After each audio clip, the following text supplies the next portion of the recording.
Good morning, happy friendship day all of you. জীবনে একটা টাইমে গিয়ে আমরা বুঝতে পারি যে ফ্রেন্ডশিপ বা বন্ধুত্বর অর্থ কী। আশেপাশে হাজার মানুষ থাকা সত্ত্বেও সবাই কিন্তু বন্ধু হওয়ার যোগ্যতা রাখে না।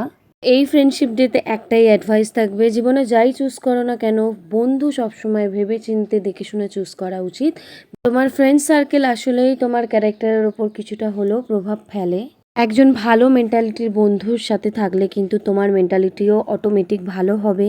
অপরদিকে একটা খারাপ মেন্টালিটির মানুষদের মধ্যে থাকলে তুমি যতই ভালো হও না কেন তোমার মধ্যে কিছুটা হলেও খারাপ ইম্প্যাক্ট পড়বে। লাইফে বন্ধুর পরিমাণ সীমিত থাকুক, বাট ভালো থাকুক, it's very important for us. সেরকমই আমার লাইফের সব থেকে ক্লোজ ফ্রেন্ড আমার হাজবেন্ড। ওকে আমি আজ থেকে 4.5 বছর আগে পেয়েছিলাম। সেখান থেকে আমাদের জার্নি শুরু হয়েছিল। ওকে পাওয়ার পর আমি বুঝেছি প্রকৃত অর্থে বন্ধু কাকে বলে। একজন ভালো বন্ধু পাশে থাকলে আর কাউকেই লাগে না জীবনে। ও আসার আগেও আমার লাইফে অনেক অনেক অনেক বন্ধু ছিল।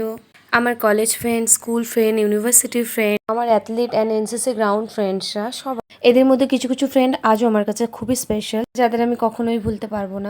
তাই আমার বন্ধুদের জন্য আমি উইশ করি তোমরা সবাই খুব ভালো থেকো।